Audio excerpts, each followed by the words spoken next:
ऐसे ही एक दिन मैं और भैरवी नैना देवी मेरे तंबू के पास ही बैठकर बातें कर रहे थे।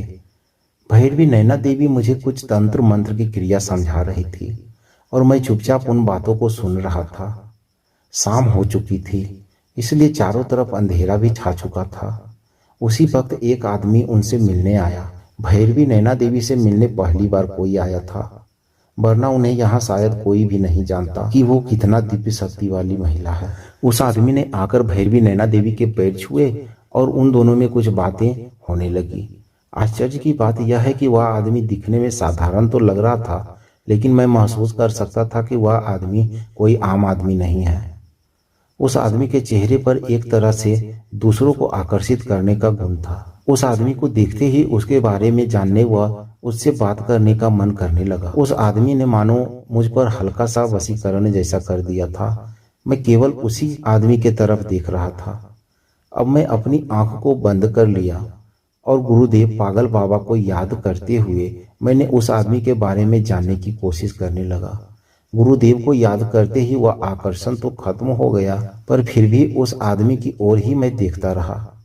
भैरवी नैना देवी न जाने क्या बात कर रही थी उस आदमी के साथ जो मेरे समझ के परे था। इसी बीच अचानक ही मैंने देखा कि उस आदमी की आंख कुछ सेकंड के लिए चमक रहे थे। अंधेरा होने के कारण मुझे ऐसा 3-4 बार देखने को मिला। उसी वक्त फिर मुझे ऐसा लगा कि उस आदमी के एक नहीं, इससे ज्यादा सिर हैं जो कि उसके गर्दन के पास से लगे हुए थे। यह दृश्य एक बार के लिए मुझे दिखा। यह मेरा भ्रम भी हो सकता है कि अंधेरे में मैंने ऐसा कुछ देख लिया हो।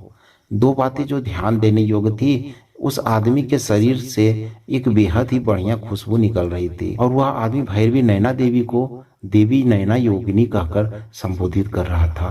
भैरवी नैना देवी उस आदमी को शंख सेन के नाम से संबोधित कर रही थी। कुछ देर बात करने के बाद वह आदमी भैरवी नैना देवी को प्रणाम करके चला गया। उस आदमी के जाते ही मैंने पूछा, देवी माँ, वह आदमी कौन था? भैरवी नैना देवी केवल मुस्कुरा रही थी, पर उन्होंने कुछ नहीं बोला।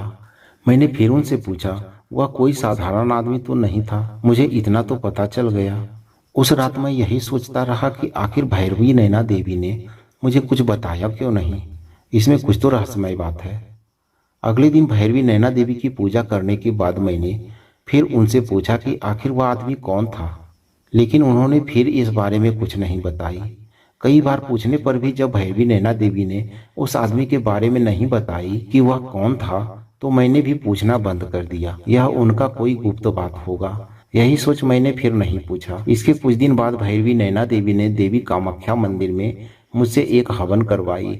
यह हवन रात के 12 बजे के बाद करना पड़ा था, जो कि तंत्र विधि की हवन क्रिया थी। उस हवन के पूर्ण होने के बाद मैं और भैरवी नैना देवी बैठे हुए थे।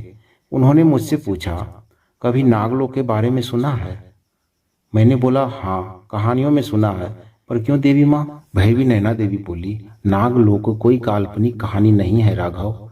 यह आज भी उपस्थित है, जिनका वास पाताल में है। नागराज वासुकी नागों के राजा हैं। इनका वास स्थान भगवान शिव के गले पर है। पता है, तुम तंत्र द्वारा नाग सिद्धि पा सकते हो। जिस साधक के पास नाग सिद्धि है वह तंत्र की उन सभी क्रियाओं जैसे मारण, उच्चाटन, वशीकरण सब कुछ कर सकता है। वह जिस व्यक्ति पर ऐसे तंत्र क्रिया का प्रयोग हुआ है उसे स्वस्थ भी कर सकता है। बहुत कम लोगों को पता है कि यहाँ देवी कामाख्या क्षेत्र में भी एक गुप्त नागलोक है। यह सुन मैं आश्चर्य हो गया और फिर मैंने पूछा, क्या सच में यहाँ नाग रहते हैं? भैरवी नैना देवी मुस्कुराते हुए बोली, हाँ, रहते हैं। जैसे कि एक नाग उस दिन मुझसे मिलने आया था। शंखसेन भी नागलोक में रहता है। तुमने कई बार शंखसेन के बारे में पूछा, पर किसी से आज्ञा लेने के बाद अब मैं तुम्हें बता सकती हूँ। शंखसेन उस दिन एक आदमी की तरह विचरण कर रहा था।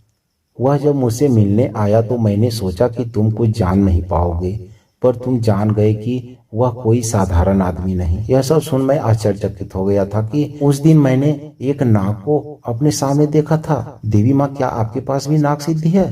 तभी तो वह नाग आपसे मिलने आया। भैरवी नैना देवी मुस्कुराई, पर उन्होंने कुछ जवाब नहीं दिया। अब मैंने फिर पूछा, क्या आप नागलोक कभी गई हैं? भैरवी नैना देवी बोली, हाँ, बहुत बार गई हूँ। क्या मैं भी देख सकता हूँ नागलोक? भैरवी नैना देवी ने अपनी आंख को कुछ देर के लिए बंद कर लिया। कुछ देर आंख बंद करने के बाद उन्होंने मुझसे कहा, नहीं, अभी तुम उस काबिल नहीं हो कि नागलोक देख सको। अगर ऐसा मैंने किया तो तुम्हारी मृत्यु निश्चित है, पर तुम्हें थोड़ा बहुत कुछ मैं दिखा सकती हूँ, पर तुम्हें वहां तक ले जाना भी बहुत कठिन। फिर भी मैं कोशिश करूंगी। वहां तक जाने की कुछ क्रिया है जो तुम्हें करना होगा, फिर शायद तुम जा सको। क्या करना है मैं तुम्हें सब कुछ बताऊंगी। यह सुनकर मैं बहुत ही उत्साहित हो गया कि नागलोक के पास जाने का मौका मिलेगा। यह मानो मेरे लिए किसी स्वप्न जैसा था।